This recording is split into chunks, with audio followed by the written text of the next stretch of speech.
ଆଜିର କାହାଣୀ ହେଉଛି କାହାକୁ କିଛି ଦେଇଛ? ଯଦି ଦେଇଛ ତେବେ ନିଶ୍ଚୟ ଦେଖନ୍ତୁ। ଜଣେ ଧନୀ ବ୍ୟକ୍ତି ଟ୍ରେନରେ ଯାଉଥିଲେ। ସେହି ଟ୍ରେନରେ ଭିକ ମାଗୁଥିବା ବ୍ୟକ୍ତି ଜଣକ ଧନୀ ବ୍ୟକ୍ତିଙ୍କ ବେଶଭୂଷାକୁ ଦେଖି କହିଲା, ବାବୁ କିଛି ମିଳିବ? ଧନୀ ବ୍ୟକ୍ତି ଜଣକ ସଙ୍ଗେ ସଙ୍ଗେ କହିଲେ, ତୁମେ କେବେ ଜୀବନରେ କାହାକୁ କିଛି ଦେଇଛ? ଭିକାରୀ ଜଣକ କହିଲା, ନା ବାବୁ, ମୋ ପାଖରେ କ'ଣ ବା ଅଛି ମୁଁ ଦେବି।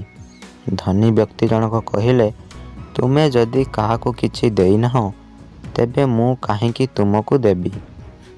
ଭିକାରୀ ଏ କଥା ଶୁଣି ଦୁଃଖୀ ହୋଇଗଲା। ସନ୍ଧ୍ୟା ବେଳକୁ ସେ ଷ୍ଟେସନ ନିକଟ ନିଜ ଘରକୁ ଫେରିଗଲା।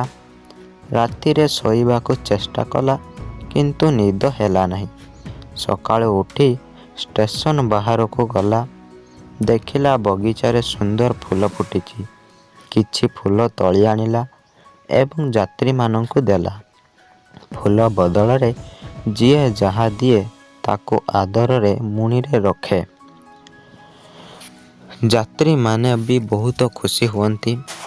ଅନ୍ୟ ଦିନ ଅପେକ୍ଷା ତାର ପଇସା ମଧ୍ୟ ବଢ଼ିବାକୁ ଲାଗିଲା। ମନେ ମନେ ସେ ଧନୀ ବ୍ୟକ୍ତିଙ୍କୁ ଧନ୍ୟବାଦ ଦେଲା। କିଛି ଦିନ ପରେ ସେ ଭିକାରୀଟି ଧନୀ ବ୍ୟକ୍ତିଙ୍କ ସହ ପୁଣି ଭେଟ ହୋଇଗଲା। ସଙ୍ଗେ ସଙ୍ଗେ ଫୁଲଟି ବଢ଼ାଇ ଦେଲା। ବ୍ୟକ୍ତି ଜଣକ ପର୍ସରୁ 10 ଟଙ୍କା ତାକୁ ଦେଲେ ଏବଂ କହିଲେ, ଯେଉଁଠୁ ଏ ଫୁଲ ଆଣିଛ ତାର ଯତ୍ନ ନେଉଛ ନା ନାହିଁ? ଭିକାରୀ ଜଣକ ଉତ୍ତର ଦେଲା, ମୁଁ ତ ସେ କଥା ଆଦୌ ଭାବିନି। ଧନୀ ବ୍ୟକ୍ତି ଜଣକ କହିଲେ, କର୍ମ କରିବା ଶିଖ। ଭିକାରୀ ବିଚରା ଦ୍ୱନ୍ଦ୍ୱରେ ପଡ଼ିଗଲା। ମନେ ମନେ ଭାବିଲା, ଫୁଲ ଗଛ ତ ମୁଁ ଲଗେଇ ନାହିଁ କି କେବେ ପାଣି ମଧ୍ୟ ଦେଇନାହିଁ। ଏହା ପରଠାରୁ ସେ ସକାଳୁ ବୁଲିବାକୁ ଲାଗିଲା। ଯେଉଁଠି ଖାଲି ଜାଗା ଦେଖେ ସେଠି ଫୁଲ ଗଛ ଲଗାଏ। ଏମିତି ହଉ ହଉ ସାରା ଷ୍ଟେସନ ଆଖପାଖ ସୁନ୍ଦର ଦେଖାଗଲା। ପରେ ତୋଡ଼ା ମଧ୍ୟ ବିକିବାରେ ଲାଗିଲା। ଆଉ ଦିନେ ଧନୀ ବ୍ୟକ୍ତି ଜଣକ ସେହି ଟ୍ରେନରେ ଯାଉଥିଲେ ଏବଂ ସୁଟ୍ ବୁଟ୍ ପିନ୍ଧି ଏକ ବ୍ୟକ୍ତି ବସିଥିଲେ। ସୁଟ୍ ବୁଟ୍ ପିନ୍ଧିଥିବା ବ୍ୟକ୍ତି ପଚାରିଲେ, ମୋତେ ଚିହ୍ନି ପାରିଲେ?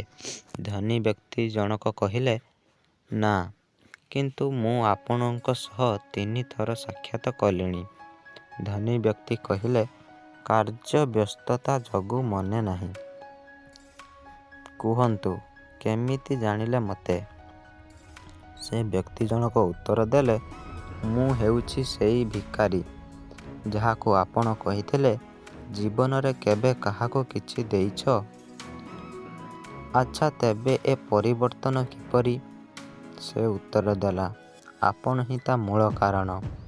ମୋର ଆପଣଙ୍କ ସହ 2 ଥର ଭେଟ ହୋଇଛି ଓ 2 ଥର ଯାକ ଆପଣ ବହୁ ମୂଲ୍ୟ କଥା କହିଛନ୍ତି।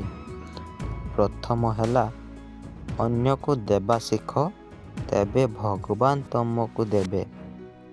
ଦ୍ୱିତୀୟଟି ହେଲା, କର୍ମ କର, ଫଳ ଭଗବାନ ଦେବେ।